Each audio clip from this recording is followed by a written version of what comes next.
All right, Shabbos, say good morning. Good morning. Let us begin. Hopefully, everyone had a beautiful and uplifting Yom Tov and Kabbalah Satorah, and hopefully, again, Meretz Hashem, ready to emerge from Yom Tov, re-energized and recommitted.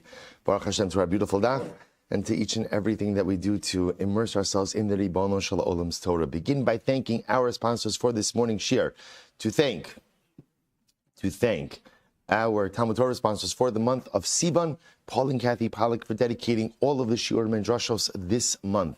In the Chesed for Shlema for Kathy's sister, Donna Baker Matson, we hope that in the merit of our Talmud Torah, she together with Kol Choli Yisrael have a complete and enduring refuah.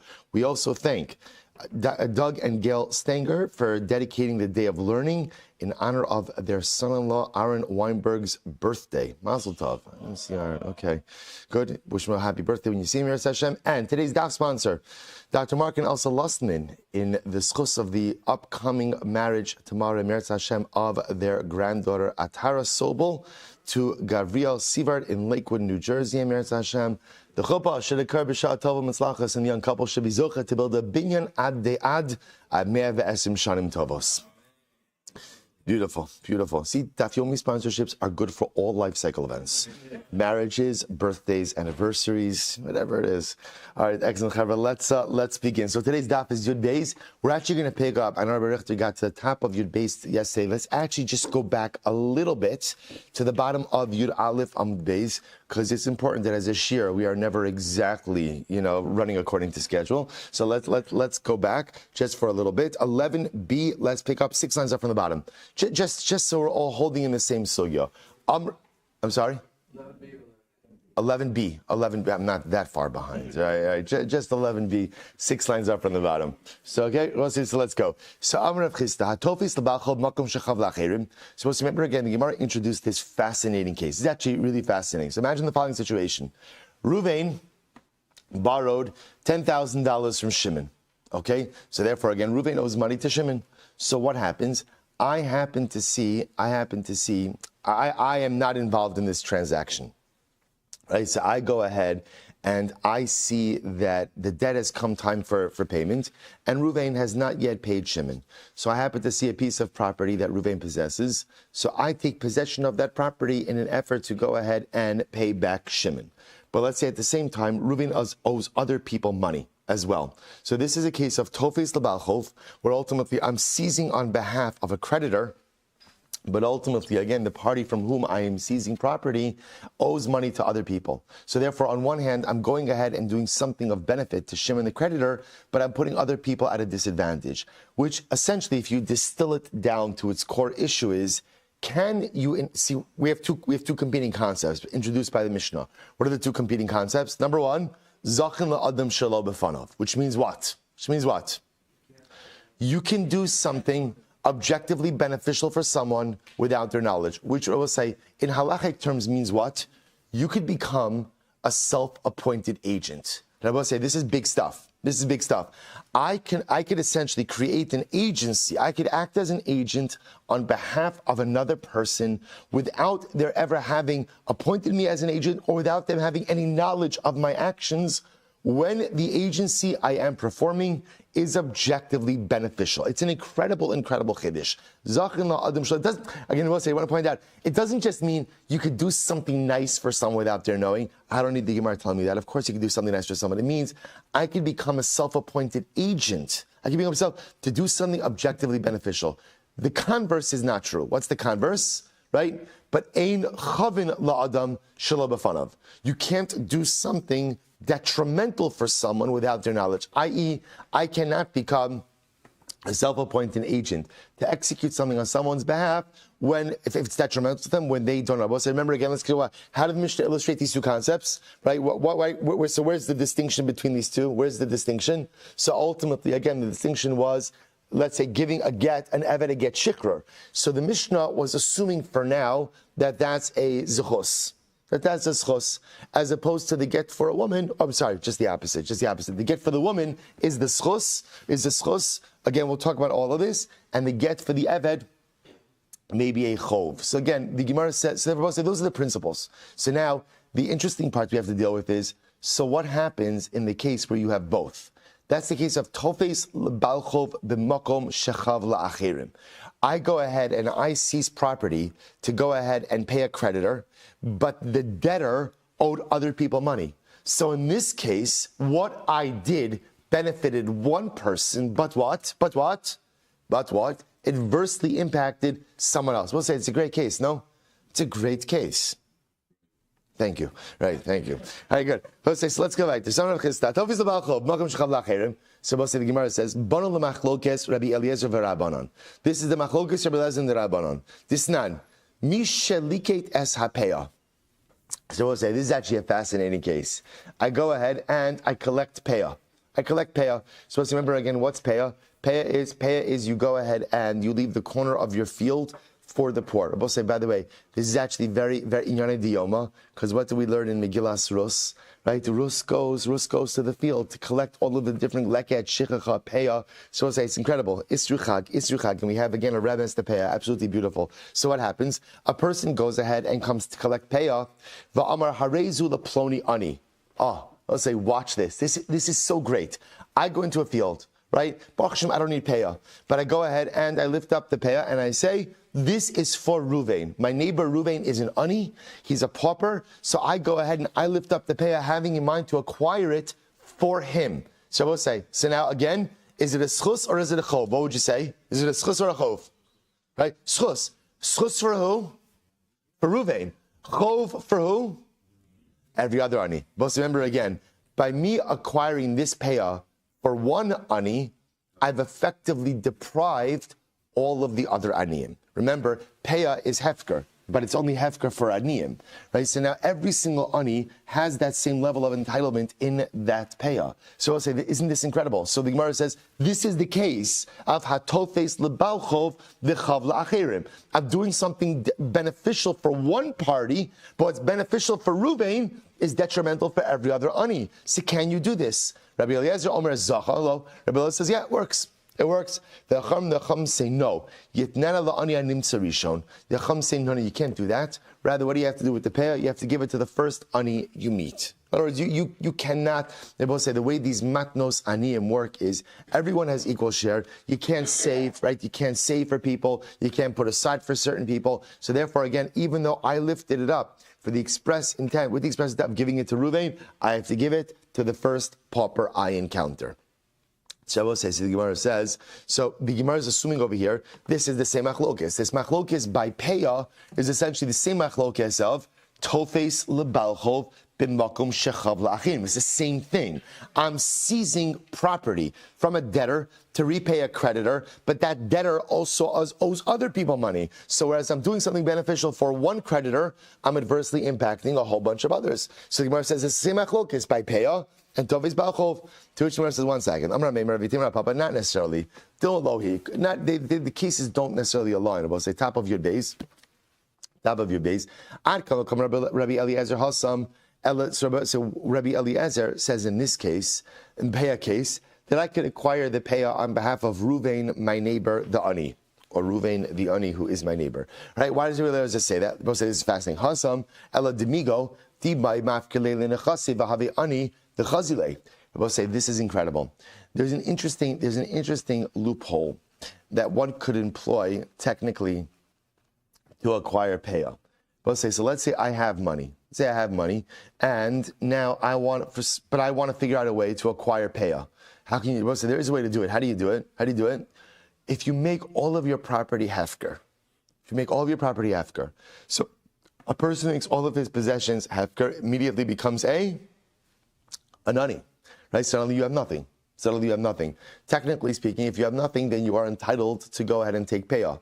So Rabbi Eliezer says like this: since technically speaking, I can make all of my property hefker and therefore acquire the payah on my own behalf, migo dechazile nafshe zachi lechavre. The same way I could technically acquire payah on my own behalf, right, or for myself, I could also acquire payah for someone else. Rabbi Eliezer says the only reason it works for payah is because payah has this unique peculiarity that since technically there is a way for me to acquire payah for myself, therefore I have the right to acquire the payah for another ani as well. Aval haka, but in the case of tofes lebal chov, lo. Everyone, even Rabbi Eliezer would agree it doesn't work. Furthermore, va'ad kamo k'amri rabbanon hasam elad dichsiv lo silaket la'ani. We'll say the pasuk says, and then actually the pasuk reads, the pasuk says, lo silaket. So we'll say is fascinating. Everything is where you put the kamo. So the pasuk over here is talking about the mitzvah of leket shechacha, or actually payah, I should say. So the Torah says when you harvest your field, leave a corner unharvested, right? V'leket kitzir chalos laket la'ani v'lager tazobosam. So we'll say the way the pasuk actually reads is don't harvest it, leave it for the poor. We'll say listen to this. The way the Rabbanan read the pasuk is lo silaket la'ani. Don't harvest you. Don't harvest it for the ani. Torah is telling me you're not allowed to go ahead and take that on behalf of the ani. If the ani wants it, the ani has to come for himself. But there's no such thing. There's no such thing as people taking it on behalf of aniyim. Lo silaket, lo la ani. Don't take it for the ani. Which, by the way, if you think about it, well, actually, we'll get to interesting. Aval hacha. But in the case of Tofes Balabal, maybe not. So therefore, again, the Gemara just points out, halacha l'maisa, the two cases don't align. Rabbi Eliezer, hi lo selakit my avidle. What does Rabbi Eliezer do with the phrase lo selakit? So lahasir lo ani al shelo. He uses it to teach me that halacha l'maisa will say an ani is obligated to go ahead and bring payah from his own field as well. That if an ani has a field, halacha l'maisa, he has to bring payah as well from his field. So also, I'll just point out something very interesting. The Rambam paskins halacha l'maisa like the chachamim. You can't take payah on behalf of another ani, right? In other words, you can't do that. You can't. In other words, I, as a person who has money, who doesn't need pay, I can't go ahead, or even if I'm another ani, I can't take payah or leket or shechacha on behalf of another person. So I'll say, it has to be that way. Why does it have to be that way? Because if you could save payah for an ani, then what would that do? It totally undermines the system. Because you will say, what is every single person going to do in their field? I have a field, right? Baruch Hashem, I'm not an ani. Baruch Hashem. So what happens? I have payah. But say, what am I going to do as soon as I leave that field? Everyone knows aniyim, and often again, even in one's family, one has aniyim. So what is every single field owner going to do? What is he going to do? He's going to allocate his payah to who he wants. And I will say that fundamentally undermines the system. The whole chap of the system is what? That all of the aniyim have equal access, have equal opportunity to these particular tithes for the poor. So Rabbi say, we paskin like the Chachamim, that you are not allowed to save or to allocate leket, shechacha, and payah towards any particular ani. And if you do so, right, what do you have to do? You have to give it up to the first ani you find, to the first ani you meet. Now, I will say, the one piece that we don't have, this also fine. So the case of Tofis Labachal Makom Shechav La'achirim, but say we also paskin that if you seize property in order to satisfy, let's say again, so Reuven, right? Reuven borrowed money from Shimon, so now again I seize property from Reuven in order to repay Shimon, but Reuven also happens to owe other people money. So such a tfisa, such a seizure. Thank you. Such a seizure does not work in halacha. You're not allowed to do that. You can't do something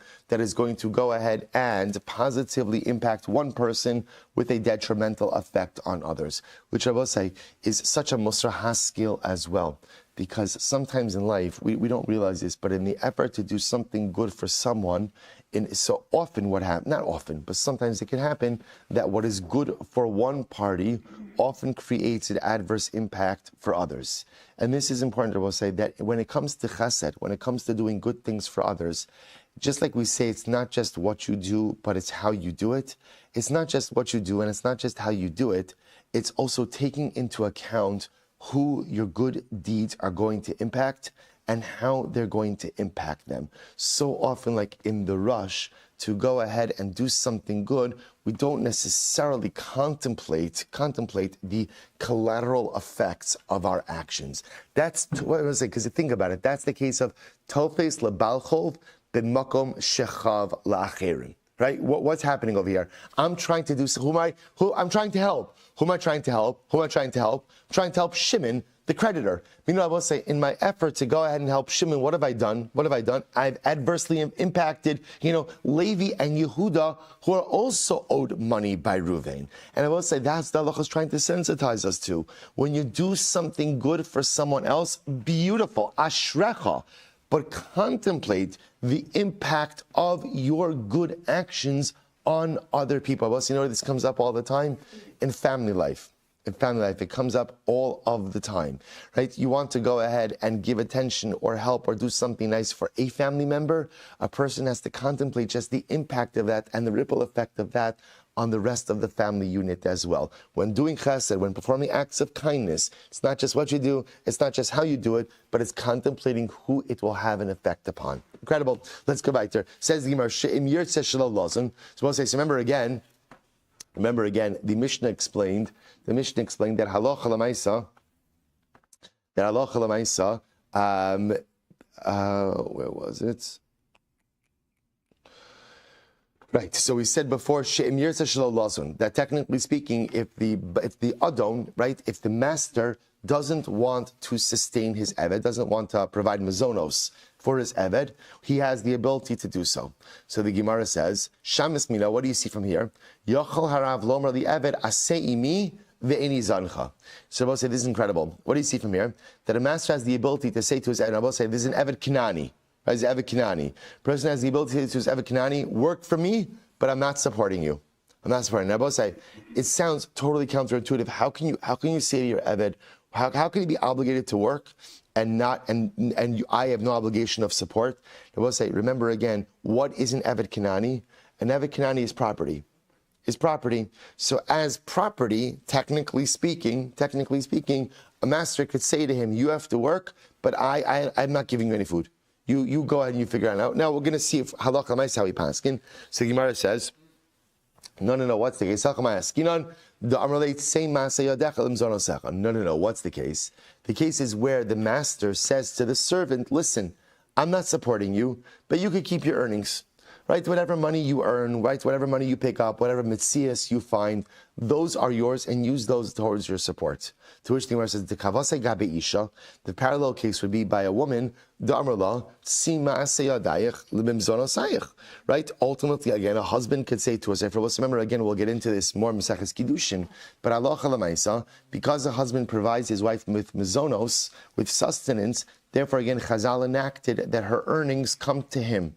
But he could say to her, listen, I'm not going to support you, and you keep your earnings. Right? Isha amaylo. Why wouldn't this parallel case work by an Isha, by a wife? Isha b'delo sapka. Because it could be the case by the wife ultimately is where she doesn't earn enough in order to be able to support herself. I eved nami b'delo sapka. So why don't you say the case is by the eved also, where he does not earn enough money to be able to support himself? This is incredible. Avda denos karsei lo shavyat lemarei ulamarte mad lemay misboy. Let's say an eved who can't generate enough money to fill his own stomach, of what worth is he to his master? Right? I was about to say, if the eved can't produce enough to be able to support himself, then what is he doing? So Tashma, so remember, I want to point out what we're going to be focusing on over here, our entire sugya, pretty much until we get to the end of the daf, is going to be focused on this concept of, does a master have the ability to say to his servant, Asei imi ve'eni zancha?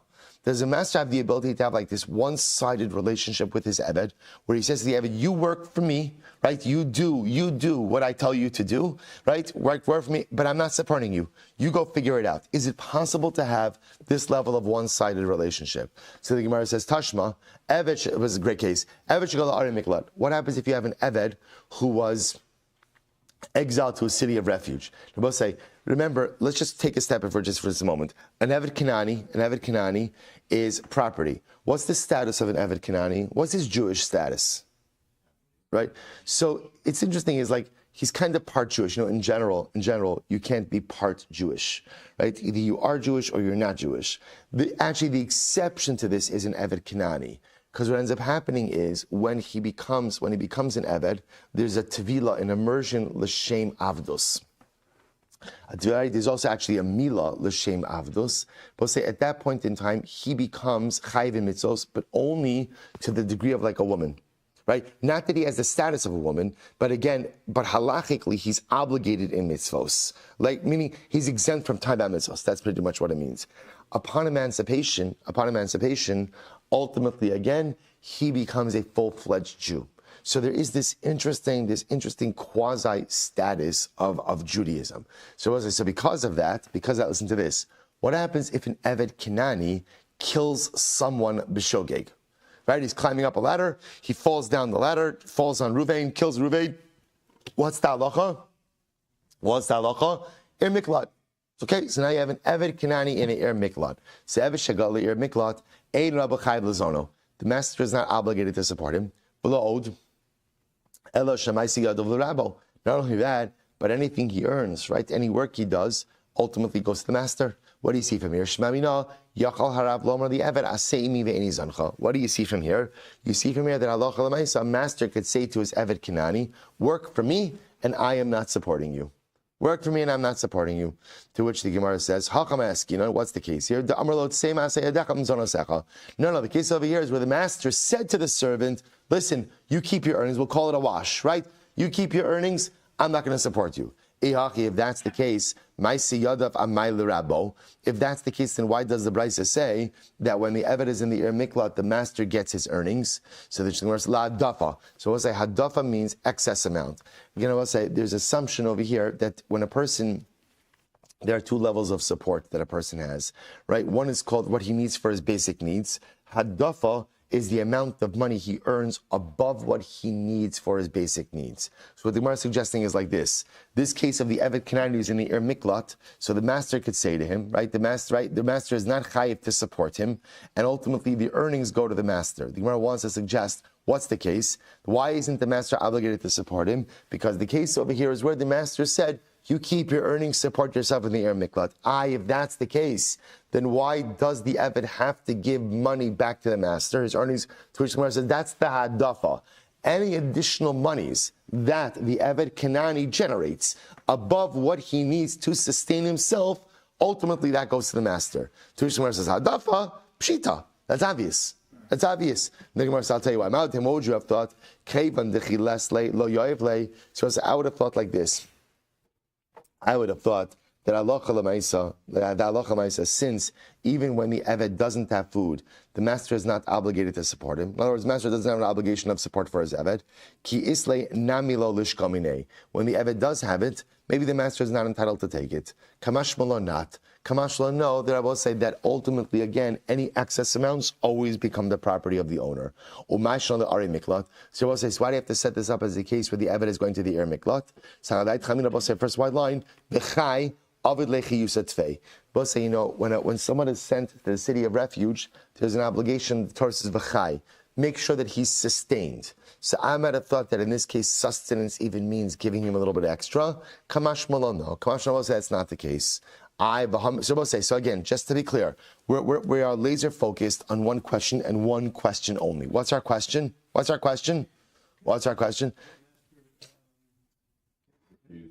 sell his slave without supporting. Good, excellent. Not right. Could a master not even sell? Could a master engage in a one-sided relationship? Could a master say to his servant, "You work for me. I'm not supporting you"? That's our shaila. We thought we could prove it from this case. Can't prove it from this case. Next, but the end of that same brisa. What was the end of that same brisa? If a wife is exiled to the Ir Miklat, this is an interesting case, right? So Reuven is married to Rachel. Rachel accidentally kills someone. So we'll say, so where does Rachel go? Rachel goes to Ir Miklat. So now Rachel's away for a while. So let's say, so now what happens? So now, about Isha Shagosla Ari Miklat, Baila Chaim Zonosah. Now we'll say, when we get to Maseches Makkos, so we'll discuss exactly when a person is sent to the Ir Miklat, who goes with them? right? Who go, again, we'll get to that, but we're not focused on that right now. So now Rachel is being exiled. Her husband is obligated to go ahead and support her. Michlal delo amarla. Now we'll say the case must be where he doesn't say to her, "Tzii maaseh yadayich limzonosayich," right? He's not saying to her, "You keep your earnings and support yourself." Di amarla baila amay chayev. Because remember, if the husband would say that, right? If the husband would say to his wife, "Listen, you're an ir miklat. Do me a favor. You keep right." Well, let's say she works remotely, so it doesn't matter if she's in the ir miklat or not. So he says to her, "You go ahead and you keep your earnings. You keep your earnings." And so if he said that, it would work. Umi the seifa delo amrla. Then we'll say if the seifa is where he didn't say it, then reisha nami delo amrla. Then the case of the eved must be a case where he didn't say it either. So what's going on? The olam da amrle. And the Gemara says, no. The case is where the first case is where the master said to his servant, "You keep your earnings and support yourself." That's why the Adon is not chayiv to support him.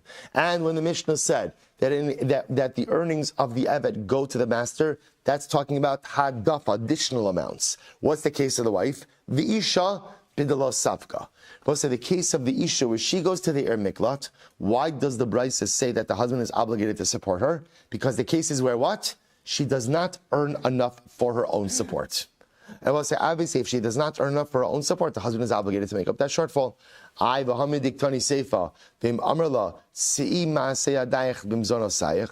say ultimately again, but the Seifa said, if he said to her, "Keep your earnings and support yourself," Rashai, he's able to do that. Michlal dereisha delo amarla. Again, I will say the inference from that is that in the first case of the Eved, he didn't say this. So the Gemara says, "Halchem Razuli" means to say, so we'll say if she earns enough money, and he says to her, "You keep your earnings and support yourself," he has the right to say that. So the Gemara says, "Maspekes."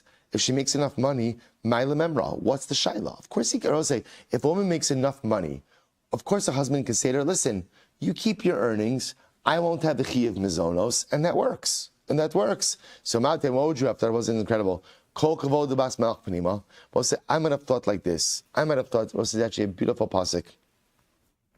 Beautiful pasuk in Tehillim. Kol kavuda bas melech panima. Literally, again, I will say, all of the kavod of the bas melech, right? The honor of the bas melech is panima, is on the inside. I will say, now on the most basic level, kol kavuda bas melech panima means the beauty of the Jewish woman is not contained on the outside, but her true beauty is inner beauty. But Chazal also use this pasuk to kind of create a concept of tznius. And sometimes the concept of tznius is well said this. Kol kavod bas melech panima means, if you look at Rashi, tznua vein darka latseis ulasavei bo'ir she'ina misham. So we'll say, now listen to this. I might have thought like this. Let's say she does have a skill. She does have a skill set that could earn her enough money.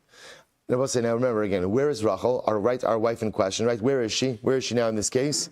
She's in the Ir Miklat. So now she has a skill that could earn her enough money. But now she's in a foreign city where no one knows her. She's going to have to kind of like wander around in order to be able to find a job. I might have thought that that's not sanua for her.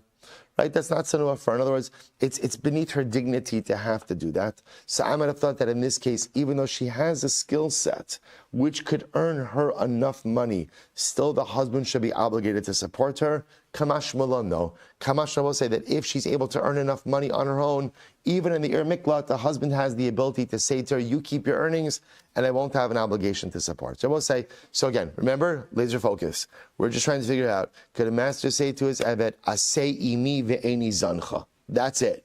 Work for me, I'm not supporting you. So we'll say, still, we have failed to prove that from this case. Next, Lema Ketanai. So we'll say, maybe this whole thing is a machlokes tanoim. Rabbi Shmuel Silber, Yachala Eved Lomar l'Rabbo b'shnei b'Yisrael. Listen to this. We'll say an Eved. And I will say, I want to point out in all of these cases where we're talking about an Eved. Eved always means what? Eved always means Eved Kanani. Eved Kanani, right? So what happens? An Eved could say to his master during years of famine, "O Parnasani, either support me, O Tziana Lecheris, or free me." Right? Either support me or emancipate me. Support me or emancipate me.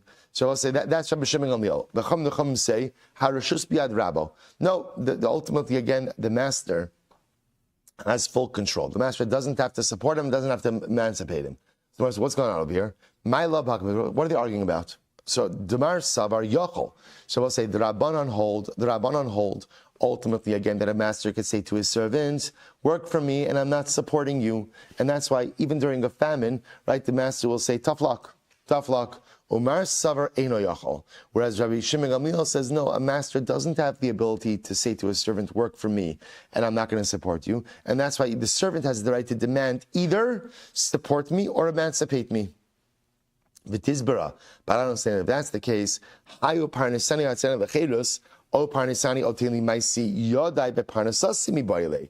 We'll say 1 second. According to Rabbi Eliezer, why does the servant, right? The servant offers an ultimatum. What's the ultimatum to the master? Either what? Either o parnasani, either support me or free me. No. It should be either what? Either support me or what? Allow me to have my own earnings, keep my own earnings, and support myself. Why is the choice between support and emancipation? The choice should either be you support me or what? Let me support myself. It's which the Gemara says. These are higher parts of God. Furthermore, why is setting this up as a case of famine? Right? So, in other words, this same halacha would apply ultimately again, even if it wasn't a famine. So, what's the case? Here we go. The Amrlo, say ma'aseh adechel mzonasecha, ubesheni betzuras lo sipek. Wow. So watch this. Here's the case, right? Reuven owns an Eved Kanani. So what happens? Now, again, I will say, Reuven says to his servants, Reuven says to Eved, listen, you keep your earnings, go support yourself. What's the problem now, I'll say, what's the problem? It's a famine. So now the problem is here that halacha l'maisa, the Eved cannot generate enough income in order to be able to support himself. Right? He's unable to generate enough income to support himself. So therefore, again, so what do we do in this case? So watch this. Rabbi Shmuel says, O parnasani, O hotzi ani v'cherus. So Rabbi Shmuel says that halacha l'maisa, what is it? It's either support me, or go ahead and take me out, or emancipate me. Now get ready for this. Why? Ki hechi dechazu li inshi umeracha min alai. They say people will see me and have compassion upon me. Now, say, now watch this. So let's set up the case. This is actually absolutely fascinating. So say, Rabbi Shmuel says like this. Here's the case. Reuven owns an Eved, right? Reuven owns his Eved. So what happens now? Reuven is said to his Eved, listen, you keep your earnings, and halacha l'maisa, support yourself. Okay? Now what happens? It's a famine. So now the Eved does not generate enough income during the famine to go ahead and support himself. So what do we do? So Rabbi Shmuel says that the Eved has the ability to go ahead and offer an ultimatum to the master saying, either support me or emancipate me. Now we'll say, now what's the chap with emancipation? What's the chap with emancipation is, this way if I'm a free man, right, we'll say, what happens upon emancipation? What happens upon emancipation? He's Jewish. If he's Jewish, I will say, then what? People will have rachmanas on him to support the Jew who is in need. Right? So either support me or emancipate me. This way, if I'm Jewish, ultimately, people will have compassion upon me. So listen to this. This is incredible. The Rabbanon hold, man de merachim abnei chari, abnei ha'eved nami rachume merachim. So the Rabbanon, on the other hand, hold that no, anyone who has compassion on a Jew is going to have compassion upon an Eved as well. I will say, is this not absolutely amazing? I will say, compassion is a human trait. People have compassion or they don't have compassion. If a person has compassion ultimately again upon Jewish poor, he's going to have compassion upon non-Jewish poor as well. I will say, is it not such an incredible yisod? So the Rabbanon are saying that halacha l'maisa, even if the Adon does not go ahead and emancipate the Eved will still be able to get help from us. We'll say there's an incredible Musar Haskell in this, which is that sometimes, like we think we could have certain midos and turn them on sometimes and turn them off sometimes. Like, right, people who will say like, I'll be honest when it comes to business dealings with Jews, but it's okay. With non-Jews, I can cut corners. So I was saying, word to the wise, don't do business with those people. Because if you're dishonest in some areas, you're probably going to be dishonest in all areas. Hey, there are people who are very nice to people on the outside, right? But to their family members, they treat them like garbage. So I will say, in general, those people don't have, there's going to be a breakdown in their midos with other people as well. You can't, essentially what the Gemara is saying over here is, to be a true Baal Midos, you have to be consistent throughout. Right? You have to be consistent throughout. If you have a midah that you turn on sometimes and turn off sometimes, then that's not a midah you really possess. So if you're going to be a Baal Chesed, you have to have that kind of midah both with your family members as well as with other people. You're going to be an honest person, you have to be honest with all kinds of people. You're going to be a Rachamon, you're going to be a compassionate individual. Ultimately, again, that sense of compassion has to go ahead and permeate all of your relationships as well. I'll say an incredible yisod. So Tashma, Damarav, Hamaktish de Abd. We'll say another case over here. What happens if a person, so we'll say, okay, beautiful, we still haven't answered our question. Question still remains unanswered. Next, Hamaktish de Avdo, if a person consecrates the hand of his Eved, Ose Eved Lova V'ochel, Ose V'porea. So we'll say that Eved could go ahead and borrow and eat, and borrow and work. Or I should say borrow, sorry, let me read that differently. So a person consecrates the hands of his Eved. Remember, you could consecrate your Eved's hands, because remember, again, an Eved is property. So technically speaking, one could consecrate the hands of his Eved. So what does the Eved do? Osa Eved, Lova V'ochel, the Eved borrows and he eats. And then Oso Porea, then works and repays. So we'll say, we'll see what that kid's in just a moment. Shma Mina, Yachal Harav Lomar the Eved Asemi Ve'eni Zancha. Now, obviously, what are we talking about over here? We're talking about that halacha l'maisa. Halacha l'maisa, the Eved is borrowing and repaying. So, what must be the case over here? The case over here must be that the Adon is not supporting the Eved. So, because he's not supporting the Eved, therefore halacha l'maisa, the Eved is kind of going at it on his own. So, you see from here that a master can say to his Eved, "Work for me, and I'm not supporting you." No. Hachamaskina, what's the case over here? B'ma'alom zonos, where the master is supporting the Eved. But one second, if the master is supporting the Eved, ihachi lemai, we'll say amid beis, lemai lova v'ochal. If that's the case, then ultimately, again, why is the master, or why is the Eved borrowing? Why is he borrowing? To which the Gemara says, la'adafa. Ultimately, again, for additional amounts. I v'leimalei lehegdish. Ad hashta sagi lechabalo hadafa, v'hashanami tiski lechabalo hadafa. I says the Gemara, if that's the case, why can't Hekdish say to this Eved, 1 second, up until now you were fine without the additional amounts, so now you don't need the additional amounts as well. So we'll say, listen to this, Hekdish gufei nechale. Hekdish wants the Eved to have the additional amounts. Why? Ki hechid delishbach avdei. I will say, because this way, what happens? If ultimately, again, the Eved has more, then what I will say? If the Eved has more, then halacha l'maisa, then ultimately he's stronger. Right? He's stronger. Right? And if he's stronger, then that is better. That is better for the Eved himself. Incredible. So the Gemara says, 1 second, Osa Porea. Now, here's what's interesting. Listen to this problem. Listen to this problem. We'll say, if you're makdish the hands of your Eved, so what does the Gemara say?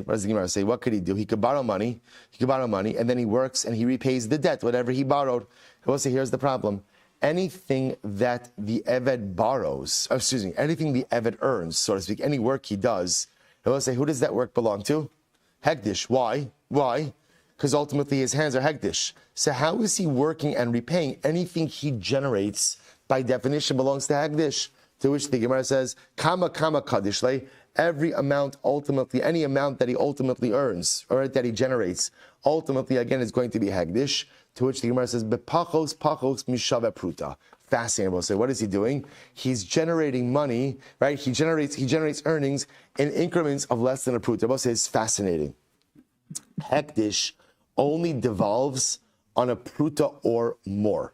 It does not devolve on a pachos mishaver pruta.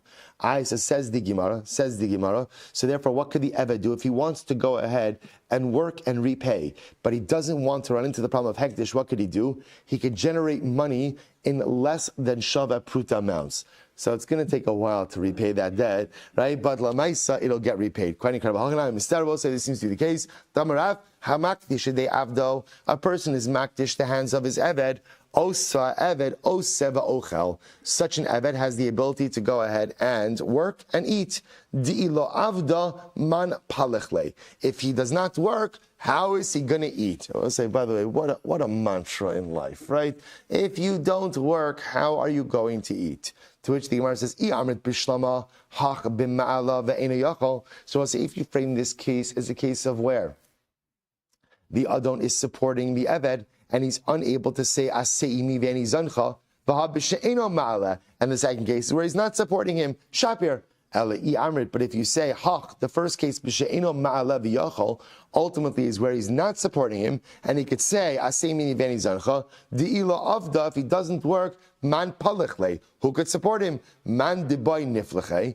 So anyone who wants to support can support him. Alav shmamina, eino yachol shmamina. Rather, I will say, ultimately, again, what does it seem? It seems to be, the conclusion from the Gemara seems to be that halacha l'maisa, a master cannot say to his eved, that a master can't say to his servant, work for me and I'm not going to support you. Now, I will say, that's the end of the sugya. What is the conclusion? Right? So the Gemara seems to sound like, from the conclusion over here, that a master can't say to his servant, work for me and I'm not going to support you. So we'll say, listen to this. The Rambam writes, get ready, here it is. I know you've been waiting for this the entire time. I felt the excitement building every moment. So we'll say, here it is. Rambam writes, Hilchos Avodim, Perek Tes, Halacha Zayin, get ready for it, get ready for it. Yochol, Harav Lomar Li Avdo Kinani, Asei Imi Ve'eni Zancha.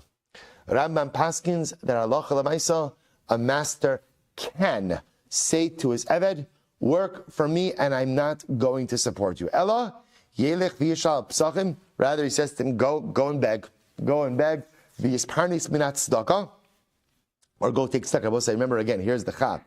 An eved Kinani is entitled to tzedakah. Right? An eved Kinani is entitled to tzedakah, which also means an eved Kinani could take leket, shichacha, peah, right? So therefore, again, the Adon has the right to say to his eved. I will say, by the way, so Lavis has the right to say to his eved, so asei work, I'm not supporting you. Go ahead and find support in tzedakah or other ways. Why? Because the mitzvah tzedakah, avail yourself of the different tzedakah outlets within the community and you're fine. So I will say, now this is true. He goes on, he says, fine. The Rambam then qualifies this a little bit, but we don't have to worry about this. We'll say, now I just want to be clear. Should a person do this with his aved? Right? No. We're talking about what the Adon is legally capable of doing, but halacha l'maisa does not mean that it should be done. I will say, but it is important to understand that this is a function. I will say, what is this a function of? This is a function of the fact that an eved is property. So as property, the master does not have an obligation of support. And since there are other forms of support available, what are the other forms of support available for the eved? What are the other forms of support? Tzedakah. Now, I will say, by the way, if you think about it, this doesn't make any sense for a person to do, right? Why doesn't it make any sense for a person to do? Your eved is your workforce, right? So it doesn't make any sense not to invest in your workforce, right? And now you're going to have a really distracted workforce if they don't know where their food is coming from. Okay, that might be true, but halacha l'maisa, it still works. So which I will say, what's fascinating, by the way, I think what is the Musar? There's a Musar Haskell and everything. So what is the Musar Haskell ultimately again of Asei mi ve'eni zancha, right? That a master can say to his eved, work for me and I'm not going to support you. So I will say what it represents is the concept of a one-sided relationship. See, it's not the ideal, right? The ideal ultimately again is a relationship of reciprocity, a two-sided relationship.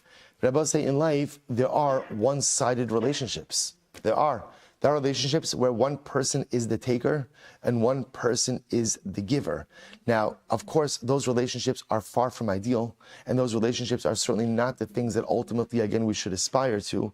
But sometimes in life, they're necessary for a variety of different reasons. And again, that's the asei mi ve'eni zancha, the nature, the concept, the framework of a one-sided relationship. In other words, does it work? Now, when we say does it work is, it happens, right? Does it work? No. Right? One-sided relationships ultimately, again, do not work for too long, but Lamaisa, the concept ultimately exists. Let's go weiter. So as it says as follows. Tashma, Rabbi Yochanan, Hakotea yad avdo shel chavero. So let's listen to this. Let's say I cut off the hand of the eved of my friend. Right? So again, let's say it's always interesting how you call these people your friends, right? Right? So Lamaisa, again, I go over to Reuven's eved, I cut off the eved's hand. Okay? It's not Reuven's hand, it's Eved's hand. Right? So what's the halacha? No saying shifto v'refu'asa l'rabo. So we'll say, so remember again, when you damage someone, ultimately again, there are multiple forms of repayment, right? So there's sheves. What's sheves? Sheves is lost wages. Lost wages. Ripui means medical bills.